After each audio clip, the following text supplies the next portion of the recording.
Tandem Nomads, episode 186. Passion, positivity, and persistence.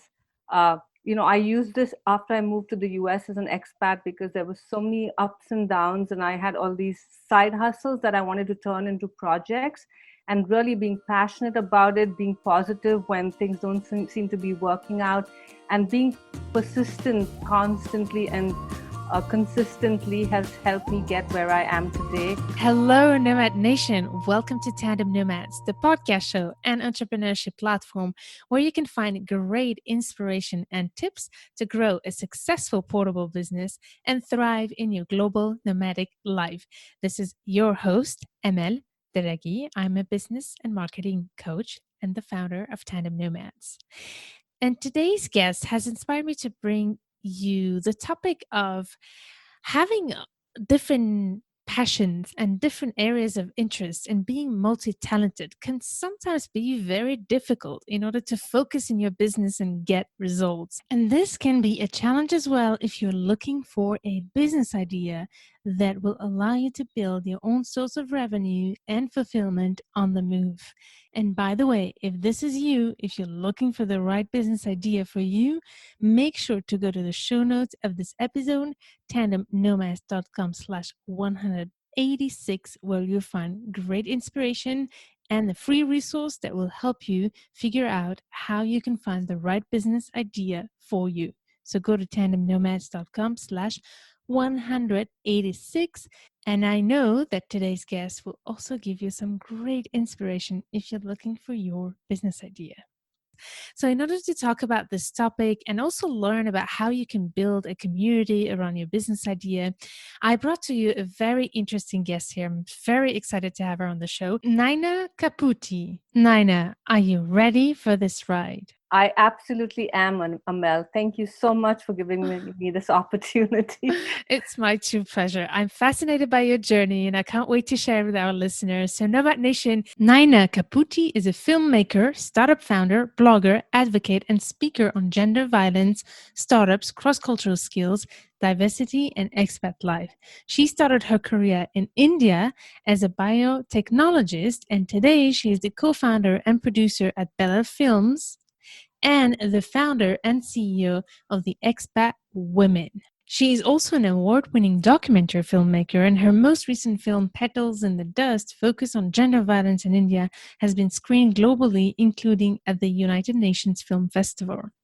In honor of her work to end misogyny and women empowerment, she received the Woman of the Year 2015 California State Assembly and is also the recipient of Women of Distinction 2015. And she's the winner of the Global Influence 2019 Award from Women Empowerment Awards North America.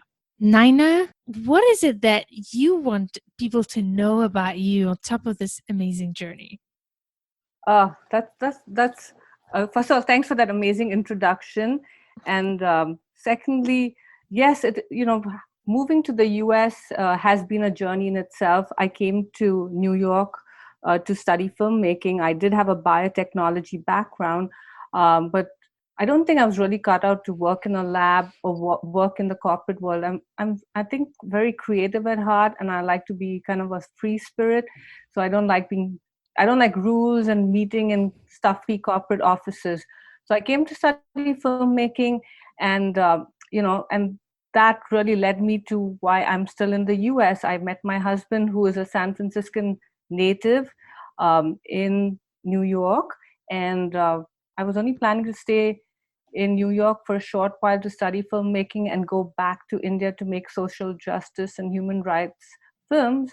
But of course, you can never plan your future. And I never, yeah, I didn't plan on being an expat. So I think I'm kind of like an incidental expat. And now I live in the San Francisco Bay Area, married to my husband, who's also a filmmaker. So I was very fascinated by your journey because you managed to do a lot. You have this passion. You come from biochemistry. You have a passion for women's justice, and you have built this great platform called the Expat Woman that has grown uh, pretty amazingly. So actually, could you tell us what has led you to start Expat Woman? Sure. So as I said, I never planned on being an expat. I always I wanted to live in India and work in India just because I wanted to be near my parents, and I consider myself fairly patriotic. But love and marriage can change all that. Mm. And so when I moved to San Francisco, when I moved to San Francisco, initially it was exciting. It's such a beautiful city.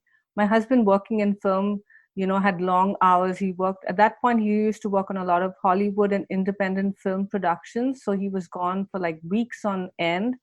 And I was kind of isolated, living in this cute little condo but not knowing anyone. And then, at least in those days, maybe things have changed now, but I didn't find people very friendly. Like, for instance, in India, and I'm sure a lot of other countries, when someone is new to the country or the region, people go out of their way, right, to Mm. invite them over for a meal, take them around to see the sights, introduce them to their friends and family. And I didn't find that. And while I was in New York studying film, I was staying in a dorm where almost everyone was from another country, and we kind of navigated the city together. And we were all new, so we had that support, and I didn't find that back when I lived in San Mm. Francisco, in a residential neighborhood. And that's when I realized how hard it was, being new to a country and not having the support of friends and family, not having a network. My husband's amazing, but he was gone, and also him not being an expat, he did Mm. not understand some of the hurdles and challenges I was facing. Mm. And also I think being a man, I'm, again, not to run down men, but I think expat women face different challenges than either other local women or men, expat men or men, face. Yeah. And I Yeah. looked, yeah.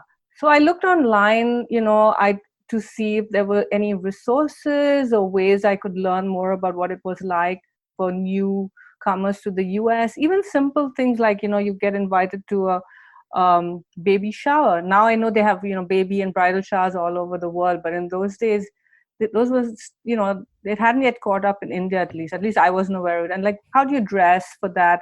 Do you give a gift? When someone invites you over, do you take a dish? Do you ask them what they want you to bring? When you send a resume out, how many pages should your resume be? I mean, all, both on the personal and professional side, there was no one to guide me. And so that's how the idea for starting like an online resource for women new to the country came about. Wow, this is interesting. So what is the what I love first of all is that you saw a problem, you saw a need and an some empty space and gap to fill, and you took action. So once you realized that, what is it that you did first? So this was when there were meetups, and even a lot of online stuff was just starting, I think. So I When really was it actually that you founded this it? was no, I didn't really found it formally till 2003. This was an idea in 2000. I'm sorry. I founded it in 2013, but the idea came to me in 2003 when I was, first Yeah. uh, experiencing what it's like to be new to a country, especially since I hadn't planned on living in the US. Yeah. So it was all like hitting me, like, and I wouldn't say it was so much culture shock, because I come from a family that's fairly westernized. We grew up speaking English, like two or three generations. A lot of my family have married people from out of the country. I grew up watching a lot of Hollywood and British films. I traveled abroad, so I dressed in mostly Western clothes, spoke English. So those want, the more like the subtle differences that can become a big deal when you're trying to Mm. find your way. Yeah. Um, so the idea came to me in 2003, but then I was also very keen to find a job, because I'm sure, as you know, people define you by what you do.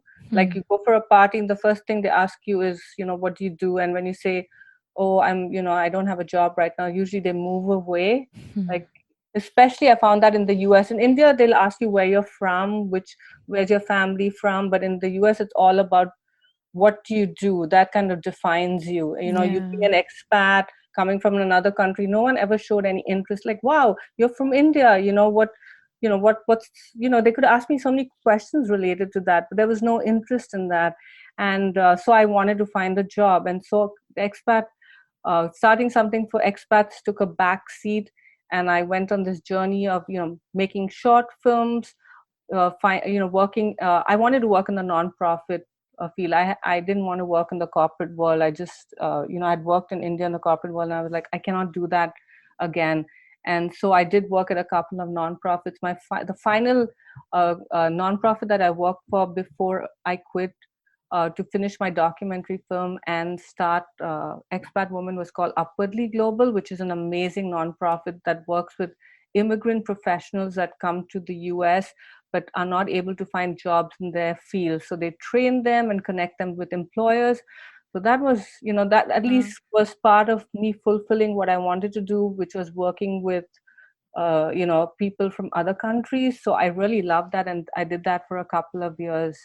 Okay, that's amazing. So that was very interesting about what you said about the identity. Sometimes how work is so tied to the identity. Sometimes it's the country where we are that does that, but in general, I think worldwide, um, we can see working with so many expat spouses how the lack of a profession or a job or a business can lead to an identity crisis as well. So that's kind of interesting. But how did you then start? Because you did have a job, you found a job, you started settling down, and what led you to then start Expat Woman? What are the steps you took that led to Sure. bringing it to life? Absolutely. And I actually just want to backtrack a little bit.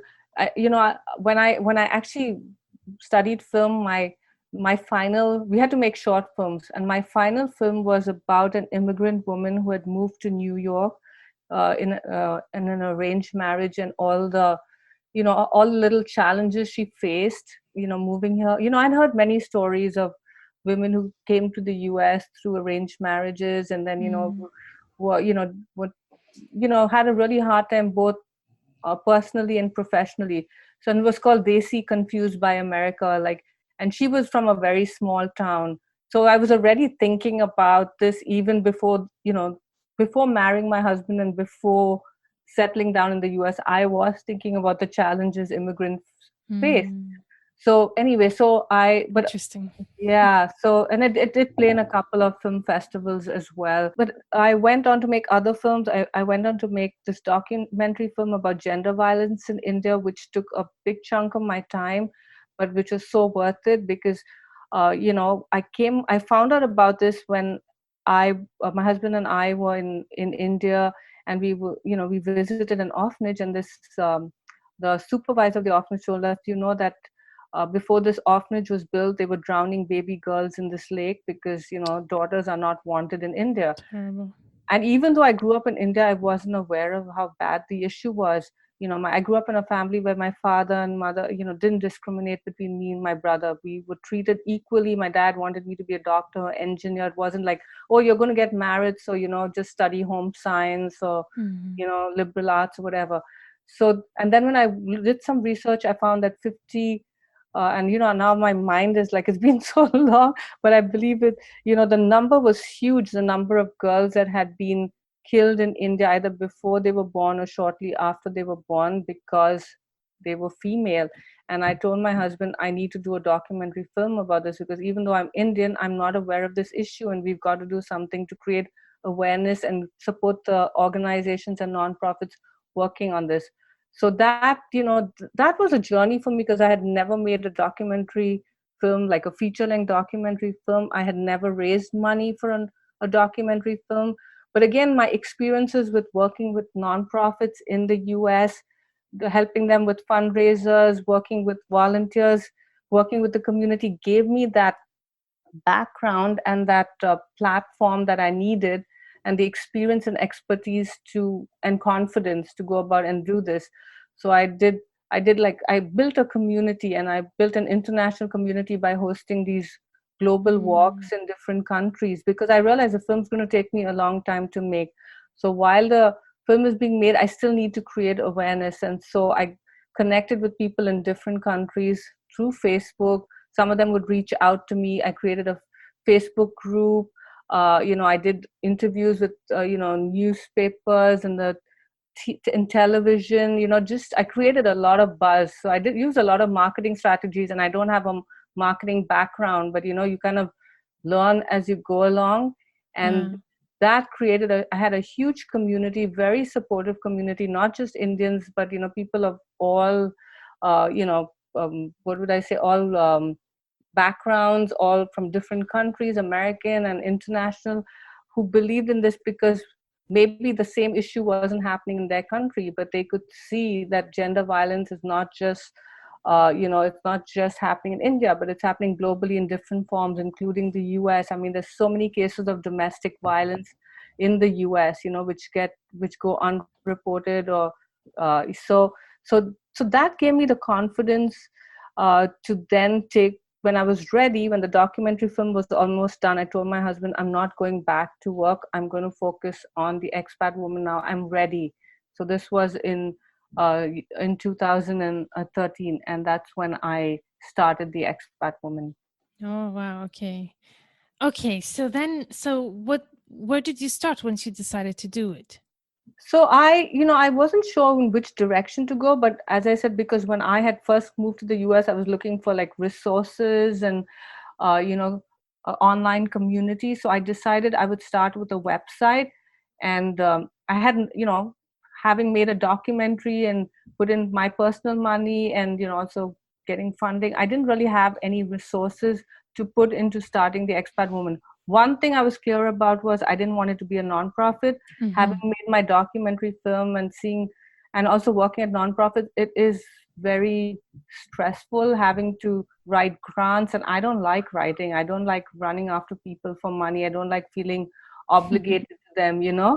And I also, my target audience was really middle and higher income professional international women, because I saw there were a lot of nonprofits that worked with low income women, or women who were unfortunately disadvantaged in many ways because of their education and the skills they had.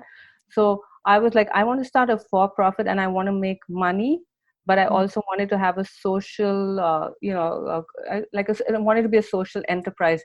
And what is interesting is, I don't know if it's because I'm working with immigrants or because I'm working with women, but people just assume that because I'm working with immigrants and women, that it's a nonprofit. I mean, that's the attitude which I find very frustrating.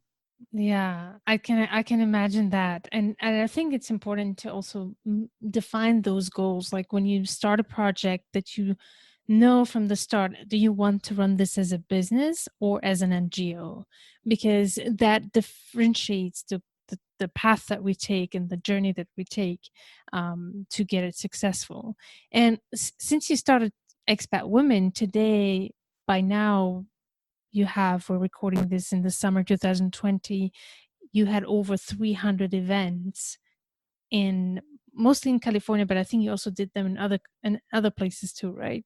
Right, exactly. And events, as I said, I was started as a online resource site. I was writing, and writing is not one of my strong points, but I Hmm. wrote from the heart, and then I would interview other expats on their stories, their experiences, their success stories. I wanted that, to inspire those who felt like they couldn't make it in the US or in other countries. But then it kind of pivoted into events, because Mm. I realized I need to build a community. I need to see who my audience is. And after New York, San Francisco, I think, has one of the largest international communities. So Hmm. um, I remember one of the first events I did was a happy hour. It was at I think, the Press Club, which is a bar in downtown San Francisco. And I don't really drink. I mean, once a week I have a glass of wine, and I was sitting by myself in that bar with sipping on a cold lemonade, and no one showed up. And it was like, wow. I thought, I was so, when I came to the US, I was so desperate to meet other international women, and even local women, and no one's showing up. But you know what, I decided to persist, because I had a passion, and I believed I could make it happen. So I continued. And interestingly enough, my audience in at least the Bay Area seems to be more interested in events which have content. So if, like, you do a women in tech, women in product, a hackathon, or even an expat panel, I would have a good turnout. And so again, you learn. Like, I could have done research, I could have interviewed people, but sometimes you have to just do it and see what works and doesn't, and be prepared to persist and pivot. Amen to that. I want to unfold a little bit what you said here. Some things I really want to highlight because the first one is that you started first with making it an online platform, and then you saw that there was a need to also meet physically. That's when you started doing these events, and then we'll talk about that later. With COVID, it went back into making virtual events, but what the story you told me about, you told us about going to the bar and knowing no one's showing up. I can see that fear freezing so many of the listeners that I've been talking to, but also my clients who are preparing to launch something, and they just freeze because they're afraid that nobody shows up. And in Mhm. your case, you might have not worried about that, but it actually happened that nobody showed up. So, how did you find the energy to rise up and the confidence to keep going? Uh, so that's why again I bring up my three P's, the passion, positivity, and persistence. Because Mm, I was so passionate about doing this. This I'd been thinking, by now it was 10 years, right? I told you in 2003 I thought about it. So I was like, I'm not going to let this, uh, you know, kill the dream that I have. And mhm, maybe people don't want to do a happy hour. So the next event I partnered with someone. I said, okay, let me partner. And I actually did a workshop a series of workshops on starting a business, because again I had no idea about how to run a business plans and all that. It's called Renaissance. It's in San Francisco, and one of the managers there was also a fashionista. And she and I hit it off, and I was telling her I want to do an event, and she said we can do a joint fashion event. And I have no idea about fashion. I had a biotech background, a film background, a social justice background. So I'm like, sure, I'll find a space. And she said, so long if we can get this many people and we can make this revenue, and then you can get that much of the revenue. And so we partnered. I used the skills that I had with running, with doing all the fundraisers I did for Petals in the Dust. And I used those skills to organize this event, mhm. and the event sold out, and it was amazing. And that boosted my confidence. But I think if I take a step back, when I started doing my documentary, I had the same, experience where people said, no one's going to support your documentary, and you're not going to be able to raise any money. I sent so many grants, I approached so many people, and I had so many doors, slammed in my face. I had so many negative responses. I had so many people, including, initially some family members saying, you're painting India in a poor light, and you should not be doing this. And so I faced negativity, but I also faced a lot of supportive people. So I had Mhm. already encountered this negativity and experiences of feeling rejected and not hearing back. So I guess that those experiences gave me the confidence with the Expat Woman, that I just need to be passionate, positive, and persist. I love And those three P's. This yes. is so good. Those three P's, Nomad Nation, you might want to write them down and remember that when you hit a roadblock for sure. And there's another thing that's interesting for me in your journey. I have a program called the Business Idea Accelerator. By the time this program might be aired, you might find the link in the show notes of this episode. But this program is designed to find a business idea. And one of the key pillars is to actually know how to tap into your already existing skills and passions. And I think that's what you said. One of the things that have helped you suddenly have traction with the first event is when you decided to use your experience in fundraising to promote this event, and you sold out. So it's, although it was not an NGO, you still used your skills from the past. And I think that's key to succeeding in business. A lot of people talk about reinvention, especially for expat spouses, and I often say, no, you don't have to reinvent yourself. You're just building up on what you already achieved in the past. Absolutely, absolutely. Yeah. So that's, so how is the expat women platform looking today? What's the model? So because of COVID-19, of course, we had to pivot to moving all our events online. We were doing, we were already doing some virtual events, like we were doing webinars, uh, but now of course everything's online, which is actually fantastic because Mhm. we're able to reach a larger audience. I have kids, so this way I can work from home, and even though I'm always afraid one of them will come bouncing in when I'm on those webinars. And and it's given me time to take a step back, because I didn't want the Expat Woman only to be about events. As I said, Mhm. my initial idea was to provide resources and training and community for the audience. And again, it's not just expats. A lot of women in our community, and we also have some men, come to these events either because of the content, or because they've lived abroad or worked abroad, or they're married to someone who's from abroad, or they're just interested in connecting with international people. And that's why we Mm. always have, like, the turnout at our events is amazing. People are very friendly, they're very supportive, and I think that's what has also led to the success, is the quality of our events, the quality of the people that come, and the authenticity. And Mm. so some of the other areas that we focused on, or will be focusing on, we have a paid membership site, because I wanted to also, one is build this inner circle. Another is bring in different revenue streams. We have a newsletter that goes out to 13,000 plus people, about 2 times a week, where very often the newsletter is sponsored. We have blog posts. Sometimes those are sponsored. Sometimes we have companies or businesses sponsoring our workshops, our events. We also do hackathons, where so a lot of the revenue comes not just from ticket sales, but from companies that want to promote their businesses or brand to our network, or they want to hire from our network. So they'll sponsor an event, or they'll sponsor a blog post, they'll sponsor a newsletter, or they want to promote their own events. So it's been interesting. And uh, um, so looking at other avenues, we are looking at doing more online trainings, not just focused on panels, but Yeah. focused on, because that, I've realized is such a need. And people want content, people want to constantly learn, they want to grow, they want to hear other people's experiences. And that in a 1 hour event, that's very hard to share in depth on any particular topic. That's amazing.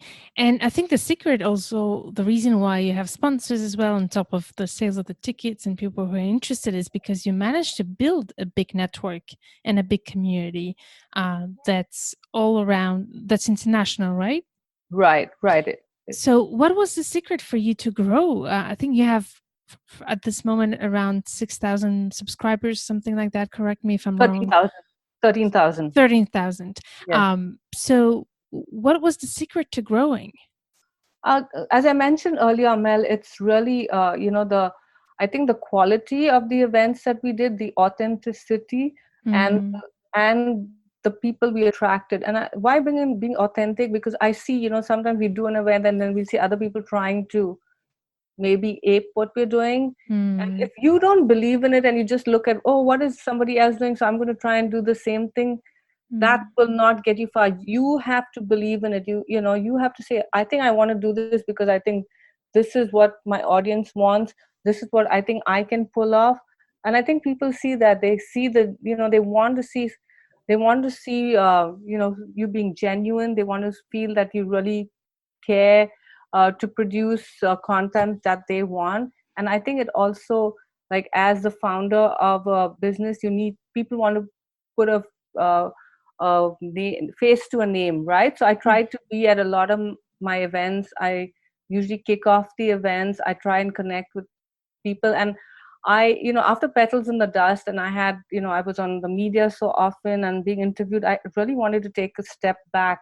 I wanted to be, like, in the background, because I felt the Expat Woman is not about me, but about the expat community. If you go to the website, there's no picture about me as a founder, because I really didn't want it to be about me. Petals in the Dust became about me in a way. My story is in the documentary film, but in this, I didn't want it to be about me. But now I'm realizing people do connect the business to the founder. in some ways. I don't know if I answered your question because I think I went about in a little bit No, about. I did understand something very important that I'm so happy that you highlighted is that, and that's what I always repeat to my client as well. There's no strategy that can work if it does not start first with that authenticity that you're talking about, and also building relationships. And I think then all the other strategies can work. So I'm glad that you brought that up, because I think that's so important. And what I find interesting indeed about your journey, and I think this is why I was also intrigued, was the fact that we don't actually, it's hard to find you. The only reason I found you is because I think your social media manager mentioned you to me. So Right. otherwise, otherwise I wouldn't have been able to know about you. And that was by choice, really. I just, at this Mhm. point, maybe, it'll change because I am working on building my personal brand. And I think I also do suffer from the imposter syndrome. Mhm. So, it's, it's overcoming that as well. I talk about it to other people, but I need to. So and I think I'm also a fairly private person. It's Mhm. hard for me to put myself out there. I already did it with the documentary and it was like, okay, I need a break now. Mm. I love how honest and vulnerable you're willing to be here and share that with us. I think a lot of people need to hear it. That despite of that imposter syndrome that you have, and the willingness to not be out there, you can still succeed at building such a big platform. Right, right. Because I've noticed sometimes people, it's all their business is all about them. And I feel sometimes the business takes a secondary position, unless, of course, you're a coach and you're selling yourself. But Mm. sometimes I just feel that it's so much about the person, and so the community takes a back seat.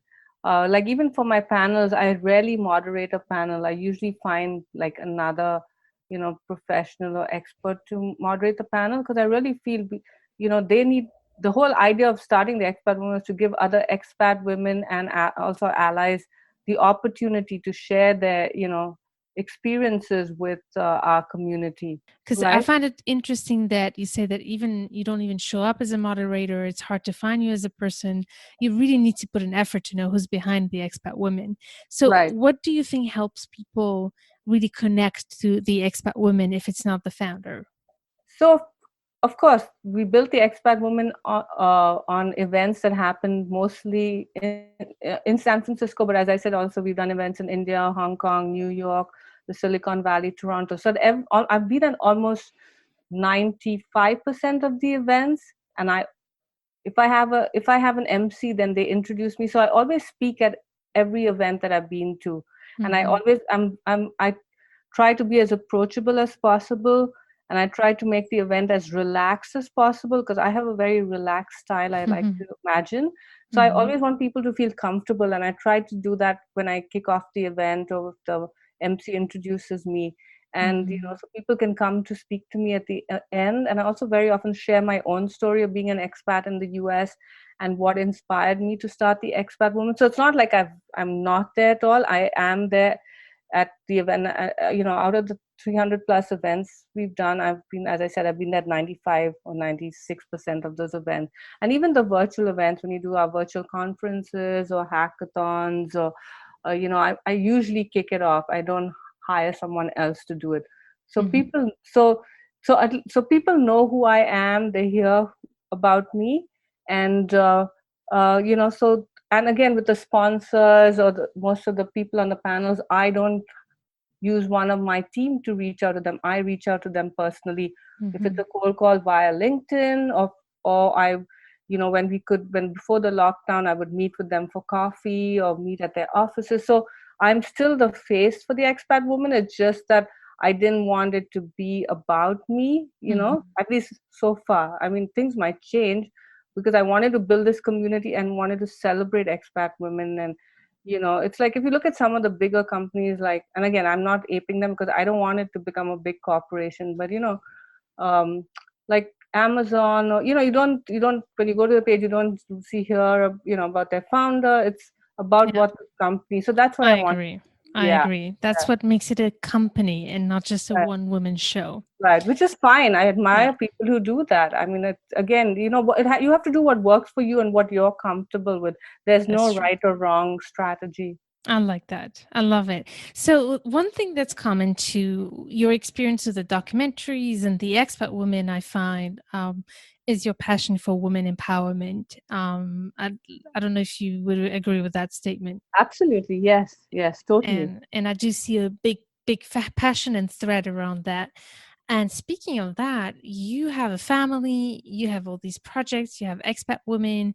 The big question to you is, how do you find the time and how do you manage to find the time to do it all? Because it must be a lot of work. That's a great question, Amel, and thank you for asking that.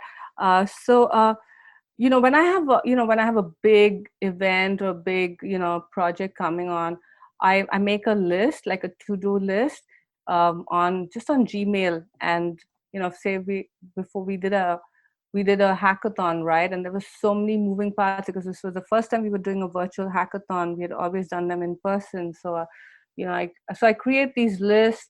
I create who I delegate what to, what I'm going to cover, and then I you know visit them and revisit them every day. Because what I'd find, if I don't write something down, then it keeps me up at night. And if I do wake up at night tossing and turning because I like, oh my goodness, I didn't do this, or maybe I need to add that, then I'll wake up instead of tossing and turning and add it to my list.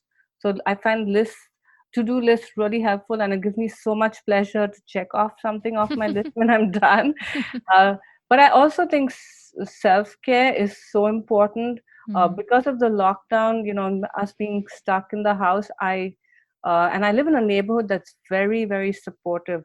And so I actually started a Facebook group for our neighborhood, because again, using my experience of building communities, Mm. and we started sharing about gardening and backyard gardening. And so I started growing a vegetable garden in my backyard. And that has been so exciting for me, because every morning I wake up to, I've never ever grown vegetables in my life, and right now there's a huge zucchini in my backyard that I go, it's almost like giving birth to a baby. That zucchini, it's like I'm so excited about it. And then we got chickens because another neighbor wanted to get rid of her chickens. And so for my kids, that's been great. So doing all these things, and I try and go for walks every day.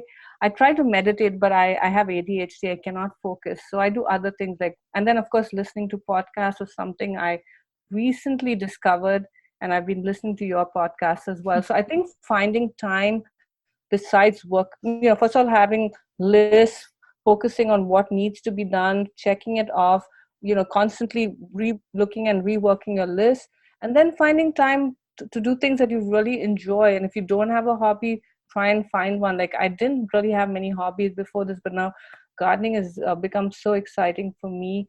And and of course I hang out with my kids. I'm trying to get them interested in gardening. We do family walks, we watch movies together, we go on bike rides. I'm teaching my kids right now to be entrepreneurs. My oldest son has been baking, so I helped him start his own business. And my other kids, they've been doing lemonade stands with their friends out in the front, selling lemonade and succulents. So just I'm doing stuff with the community in my neighborhood. So all That's that has kept important. me sane. Yeah, because you get so burnt out and so stressed out when especially if you want to do it right, which I'm sure you've experienced too. It's so important to take time to do other stuff as well. And Yeah. put that in my, I've now made like a like in my same to-do list, I've put like time slots. And also in that time slot, I've included when I take time off and when I do stuff. And of course I don't always follow it, and especially when you have children and they're you're homeschooling them. Right now they're on vacation, it's really hard to follow those lists, but at least it gives you some semblance of normality and some kind of structure and order in your life. And I'm not very organized, so I need that. And I love that you stress on the importance to succeed in business is to also have other venues as a hobby or something else to be able to first of all rest, to be able to be effective, but also to get inspiration. I think inspiration can from other areas than business can help bring back that into the business to grow. Right. And actually, one more thing I forgot is also paying it forward and Hmm. reaching out and helping and giving back. So I try, to see how I can help, not just professionally, but, maybe in our neighborhood, someone needs something. We started a our neighborhood is called Canterbury Village, and we started a Canterbury Cares program during COVID-19 to help neighbors that needed that extra support. So and I think that's so important. And I think with the next generation, we might lose that about, everyone's become so turned in and focused on themselves. And I think it's important to reach out and give back. And coming from countries like India, and a lot of countries where still community and family is such a big part of our lives, we're always helping each other. I think it's really important to instill that in our children and in our friends and in our neighborhood and community. Yeah, this is such an important message. I'm so grateful that you brought that up. So important to give back and pay forward. Right. So, what is the next step now for you inside the Expat Woman? What are you working on? So I'm actually working on doing podcasts too. So when you Oh, yeah, nice. so when you invited me, I was like, wow, this is great. I get to see it from the other side, and also working, as I said, on some online trainings, because that was an area that I wanted to do a long time ago. But doing in-person events, kind of, we were doing them almost every week, so there was Mhm. so little time to focus on that. And then we've hosted many virtual summits, but this is the first time we're going to be hosting a virtual, I would say, even not just virtual, but a summit or conference focused only on expat, successes, challenges, succeeding. It's called the Survive and Thrive Summit. It's a virtual summit in November, and very excited about doing this. As initially my goal was to only do events focused around being an expat, and it's kind of diversified into other areas as well. But this one is going to be focused on things like, expat parenting and finding a job as an expat, and even things like repatriation and relocation, and finances and housing, everything that affects an expat, making friends, overcoming culture shock, cross-cultural communication skills. So that's going to be on November 18th and 19th, and that'll be online. So that's Fabulous. So, Nomad Nation, you can check all that information if you're interested on the show notes of this episode, tandemnomads.com/186. I'll put in the information. That sounds like really exciting. This is a lot of fun. yes, I'm excited about it. It's going to be, Yeah. yeah. I found it interesting how COVID uh, has helped so many companies like shift their events and their activities online. And I think if you have tried to do that before COVID, to have such a big virtual platform, it might have been not as easy as now because people were used to meet physically, right? Right. It was actually so, when the San Francisco decided on the lockdown, I was actually hosting empowered our annual empowered conference in March because of Women's History Month. And Mm-hmm.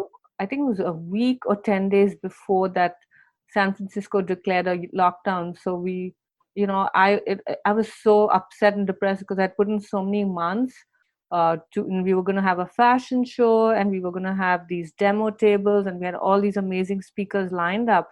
And I was like, oh my goodness, and even though I did some virtual events, this was going to be an in-person event. I mean, like an in-person fashion show, and then all these amazing demo tables. And there was a refugee woman from she's originally from Palestine, but then she lived in Kuwait, and now she's here. And I was trying to support Mm-hmm. her by, she makes amazing Middle Eastern food. So she was going to provide the food. We had all these gift bags, and I was like, oh my goodness, this is horrible. And then, I took a deep breath. I took a step back.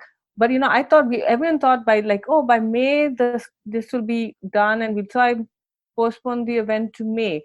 And and then again early May, they were like, no chance, there's no way San Francisco is going to open. So then in like a few weeks, I had to pivot that event to a virtual event. And this that those last few months when I was doing all these virtual events, it's been one of the most stressful periods in my life, besides of course when Wow. sometimes while making the documentary feels was stressful. But out of hurdles and challenges come, I'd say, new beginnings. Mm-hmm. And I learned so much, not just about myself, but about, being resilient, and, about thinking outside the box, and about, you know, they always talk about, I know pivoting is such a cliched work, but, you're constantly having to pivot and be creative and be flexible. And a lot of the speakers were so flexible, and a lot of the people involved in supporting the event were so flexible, and a lot of credit goes to that. But we did finally do that event on May 27th online. We were one of the first, I think we're the only ones, and maybe now they're, to do a virtual fashion show on Zoom. Wow. No one. That's amazing. Yeah. So I have, the credit goes to the designer. Her name is Saloni. In fact, Mhm. maybe at some point she's an expat too. She does green sustainable fashion. So she was flexible and was willing to give it, a shot. So all the models, we trained them. She trained them online. We did many Zoom meetings, and Mhm. we could not use the models out of San Francisco because she had to go and give them the clothes. But, Mhm. the fashion show turned out to be such a success, and, it was virtual. So people were posting comments while the models were walking, and it was beautiful. And, we did it. So, Wow. yeah. So for people who are feeling, yes, I know, especially when you have a brick and mortar business, it's really hard. And I know financially, sometimes people are suffering and might lose clients, and it has affected the expat woman, being, because, all this takes time trying to change how you do your business. But I'd say it's been exciting because I realized I can live anywhere in the world if I continue to do virtual events. I'm not tied to San Francisco. I'm not tied to having to go into the city. And, it's given me a chance to take a step back and look at what else I can do to, Mm. grow the expat woman and provide other resources and other add streams of revenue to, expanding and growing this business. Yeah, love it. This is amazing. And Tandem Nomads podcast show motto is turning challenges into opportunities. And you're the living proof of how you did that here. So this is so cool. Fantastic. Very good. And so we could talk about your journey forever. This was just a very inspiring conversation with you. Is there anything else you would like to add, like a quick tip for anybody who's wanting to build a community-based business such as yours? What is the biggest learning lesson or practical tip you could share for anyone who's trying to do that?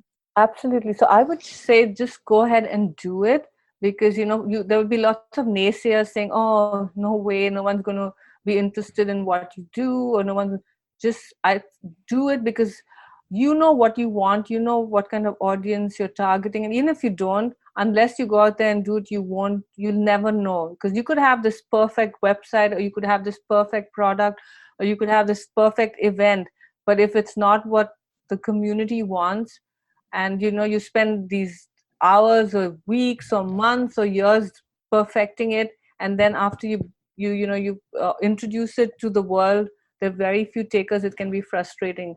So with me, I didn't really know, and I'm still learning. You have to be open to learning, you have to be open to rejection, and you've been willing to uh, you know uh, pivot, and if something doesn't work, move to the next step, or move on to something else. Don't hold on to something if there's but you only know that if you put yourself out there and go ahead and do it. Like Nike says, just do it. Just do it. Amen. You're speaking my language, Nina. I love it. Thank you so much. And Nomad Nation, I hope that you got inspired by Nina's journey.